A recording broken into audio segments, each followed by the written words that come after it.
Ok, yo les choses à faire, je suis d'accord, ça allait bien, moi ça va aller nickel, comme d'hab.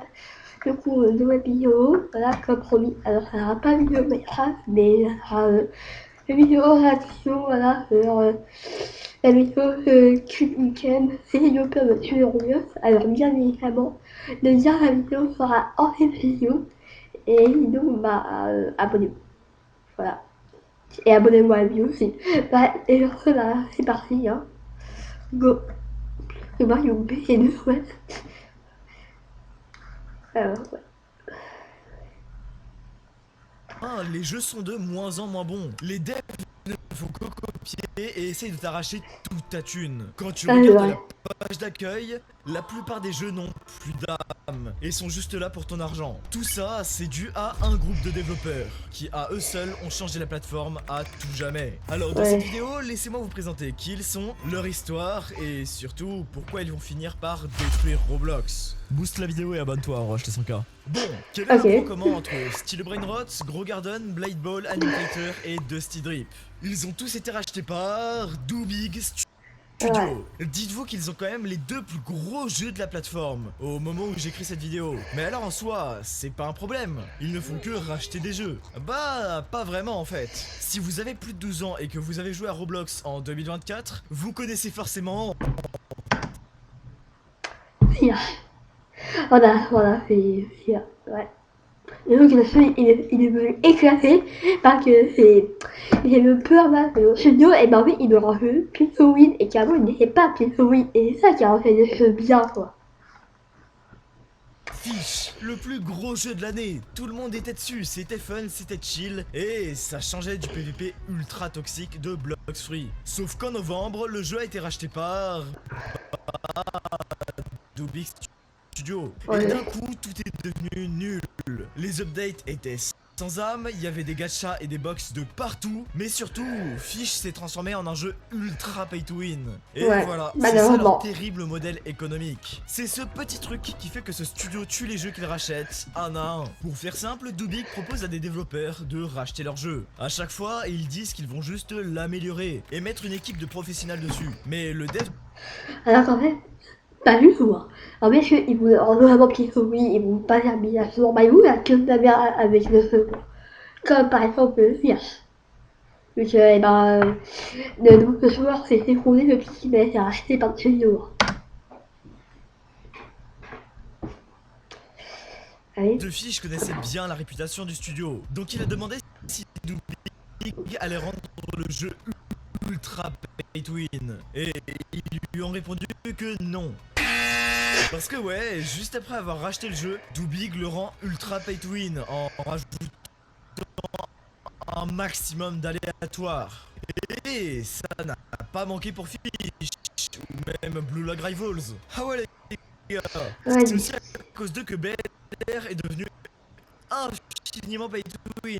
Ou même Blade Ball, Build Up Plane, Gym League. Je pense que vous commencez à comprendre à quel point ce studio est grand. Et pourtant, il ah existe ouais. seulement depuis 2020. Ah Alors, bon? comment ils ont fait pour acheter autant de jeux? Ça tombe bien, c'est ce qu'on va voir. 20 mai 2020, un 2020? mec du nom Eh de John ben, Kanataz crée Doobie Studio. Son nom de l'époque est Trimity, mais actuellement il se fait plus appeler sous le nom de Doobig. Le studio commence comme tout autre studio, c'est-à-dire en créant son premier jeu, Hospital Life. C'est un jeu de RP, tout ce qu'il y a de plus classique. Tu choisis entre médecin, patient ou autre, puis tu essayes de pécho car t'es un gosse. Perso, ouais. j'ai pas trop compris le but du jeu, donc vu que j'avais une seringue, j'ai planté un maximum de gens pour leur refiler ça. Ouais, au final, c'est juste un RP de boîte de nuit à Londres. Mais ils n'ont pas fait que ça, car le 11 août 2020, ils ont créé un jeu du nom de Speedrun Simulator, que vous devez sûrement connaître. Celui-ci est beaucoup Alors, plus important, je car connais il a pas. atteint les 250 millions de visites. Et c'est lui qui a permis à Doobig de passer à la prochaine partie de son plan. C'est donc grâce à ça qu'en 2021, il a racheté Clicker Simulator.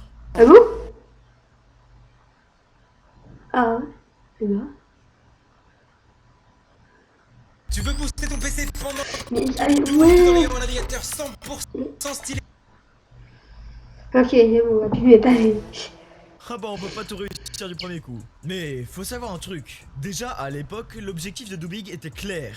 Il ne voulait pas simplement créer des jeux, il voulait révolutionner la plateforme et être un acteur majeur de Roblox. Sauf que cet objectif est très vite passé derrière l'argent. Après les gars, j'aurais fait la même. Les gars et les meufs aussi, parce qu'il y en a quand même 18% qui regardent la vidéo. Ouais, par contre, il y a 80% de non-abonnés, donc s'il te plaît, abonne-toi. Cependant, peu de temps après, ils ont fait leur premier gros hit avec Blade Ball. Pour les 3 nouveaux-nés du fond de la classe, Blade Ball, c'est un jeu qui avait grave percé aux alentours de 2023. Ouais, Le concept était archi simple. Tu devais frapper dans une balle et si l'adversaire ne la renvoie pas, c'est ciao. Merci pour les efforts. Pour pimenter le tout, il y avait des skills qui, à l'époque, étaient assez équilibrés. Jusqu'à ce que Doobie débarque. Comme à leur habitude, ils ont rajouté plein de gachas, des microtransactions de partout. Mais en soi, ça va, ça impacte pas directement le gameplay. Sauf qu'au milieu de tout ça, ils ont rajouté des skills complètement fumés. Ce qui faisait la force du jeu, c'est qu'il était balancé. Mais en rajoutant des compétences qui te permettent tout simplement de one-shot n'importe qui, bah ils ont gâché le jeu. Et il est passé de 200 000 joueurs actifs à 20 000. L'exemple que je viens de vous montrer est assez connu. Mais ce que les gens savent moins, c'est qu'il y a énormément de jeux de ce style qui se sont fait racheter. Genre Baddies, Anime Fighter, Race Clicker. Parfois ils ne se font même pas mentionner sur leur site. Et pour une raison assez logique. C'est qu'aux US, le studio a vraiment une réputation de merde. Et personne n'a envie de les soutenir. Mais c'est vraiment en 2024 qu'ils ont explosé. Avec 2 rachats de jeux que vous connaissez très bien. Déjà, le premier jeu à se faire racheter fut Dusty Drip. Ouais, c'est lui que Dead Race plus 99 fut en copié. Le but du jeu est de farm des matériaux, améliorer sa voiture et aller le plus loin possible. Et tout comme Blade Ball, son rachat s'est passé exactement pareil. Ils ont rajouté des armes ultra cheatées que tu pouvais acheter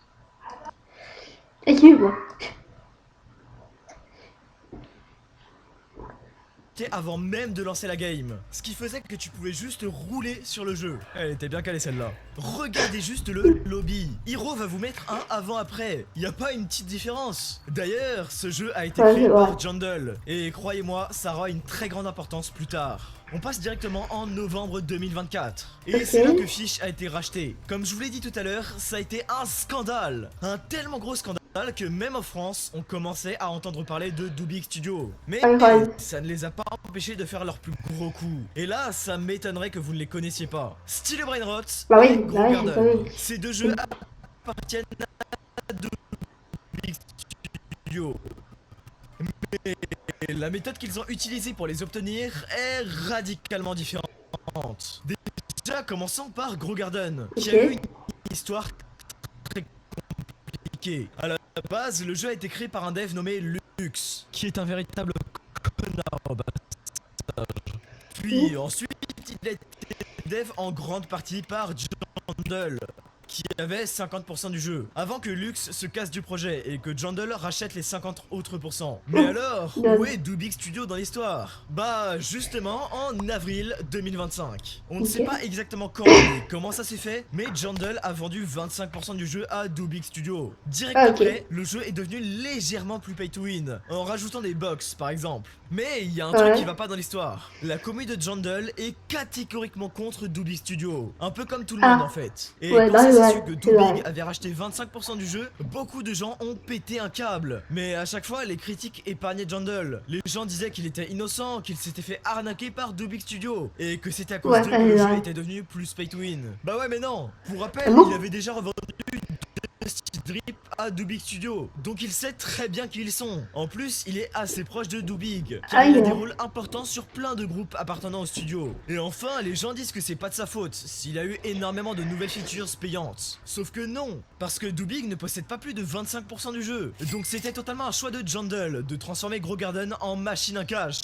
Après, je préfère me répéter, business is business. Et ce que je viens de vous raconter, c'est pareil pour tous les devs de Roblox. Ils sont presque tous affiliés ou en bon terme avec le studio. À part Gamer Robot, les devs de Blox Free. C'est des flemmards, mais au moins c'est pas des putains de vendus. Je me répète encore une fois, j'aurais fait la même. Car comme on dit... Cependant, il y a un seul truc que Doobie Studio a fait et que même moi je trouve ça chaud. Et c'est Steel Brainrot. Là pour le coup, on est sur mon ennemi juré. Sukuna contre Gojo, Luffy versus Barbe Noire, Asterion et Punisher. Ce jeu, c'est vraiment le cancer de la plateforme. Mais je vais pas vous expliquer pourquoi ici. J'en ai déjà parlé dans 2 autres vidéos. Alors moi je vais vous dire, alors il y a le 1. Alors d'ailleurs, il n'y a pas longtemps, il y a eu un rabat autour de famille, donc de frère et sœur quoi. Pas que il y avait Brel, il y avait il y avait pris, on va dire, des Brel, il y avait dans le fait, il était copyright de frère et sœur, même si il était fait par l'IA, bref. Et aussi, Akip, là, j'ai fait il putain. Et aussi, donc, les machines à cash, probablement. Lui, que le jeu a été fait par le jeu vidéo, je sais plus quel jeu.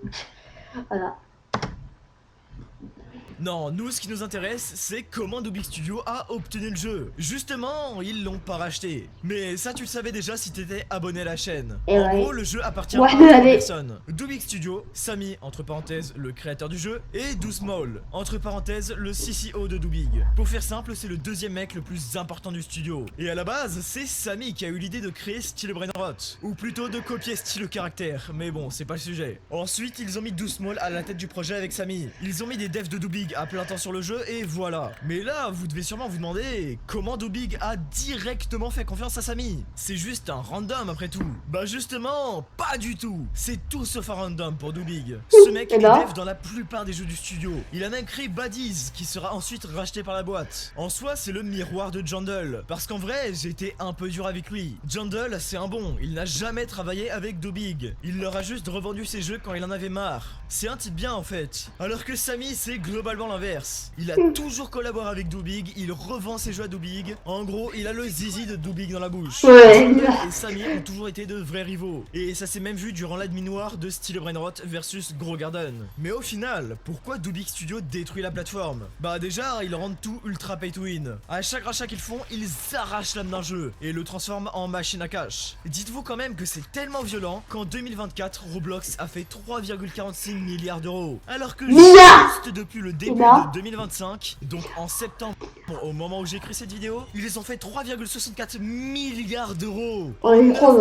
Après pas mal de recherches et de calculs, on remarque qu'un compte Roblox actif a rapporté 7 à 12 euros à la plateforme. Et ça juste depuis le début de l'année. Après mon compte il est plus autour des 200 balles. Mais vas-y, c'était pour upload les UGC du Cubigang. Eh, ça coûte cher de upload ces masterclass. 2200 Robux par item quand même. Mais si c'était uniquement Doubic Studio qui faisait ça, ça irait. Le problème, c'est que c'est pas le cas. Car en voyant ce que fait Doubig, tous les devs de Roblox essayent de les copier. Et on se retrouve avec une page d'accueil remplie de copies de Gros Garden et Style Brainrot. Puis, comme je l'ai dit tout à l'heure, même niveau moral, ils en ont rien à foutre. Ah bah d'ailleurs, un petit truc. Entre temps, le créateur de Fish a récupéré le jeu. C'est-à-dire que Doubic Studio n'ont plus rien à voir à faire avec ce jeu. Sauf que le petit problème, c'est qu'ils ont créé un jeu du nom de Fishit. Et Fishit, c'est quoi? Bah c'est littéralement Fish mais en version Brainrot. C'est-à-dire que genre tout est ultra pay to win. Au lieu de capturer les en étant un peu skill, là t'as juste à spammer les clics, c'est tout. Donc juste imaginez la gueule du créateur de Fish. Il récupère son jeu, voilà, il est content. Et puis il voit qu'il y a juste une copie, une pure copie, qui fait 263 000 joueurs. Alors que lui il en fait 100 000. Alors que c'était l'original. Donc c'est vraiment des fils de pute. Ils vendent littéralement du casino à des enfants. Et d'ailleurs, il y a pas longtemps j'ai vu que Tung Tung Saour avait été retiré de Style Brainrot. Et la vie j'étais refait quand j'ai vu ça. Mais en vrai, ils sont pas particulièrement méchants. Et ils font énormément de bien à la plateforme. Ouais, comment tu peux dire ça après tout ce que t'as dit? Ok, laissez-moi m'expliquer. Doubic Studio fout énormément de merde, ok. Mais ils rapportent aussi énormément d'argent et de joueurs. Et techniquement, en ramenant autant de joueurs et de budget, il y aura forcément de nouveaux développeurs ultra ambitieux qui vont rejoindre et qui vont créer des jeux incroyables. Ou même, en grandissant, les enfants qui ont grandi avec les jeux de Doubig vont aussi devenir des devs. Donc en soi, sur le court terme, on y perd, mais sur le long terme, c'est plutôt bénéfique. Et en plus, Real 6 sort bientôt, donc je m'en pilonne les couilles. Sur ce, boostez la vidéo, abonnez-vous pour être des vrais alphas et rejoignez mes Discord. Mais surtout, abonnez-vous, c'est à Cubigame. Ciao. Ok. Alors, j'avais volé pour une télé qui a cassé les couilles en racontant la vidéo, bref. Du coup, voilà, je fais ma vidéo, allez, la meilleure pour la vidéo. Donc, voilà cette vidéo. Et nous,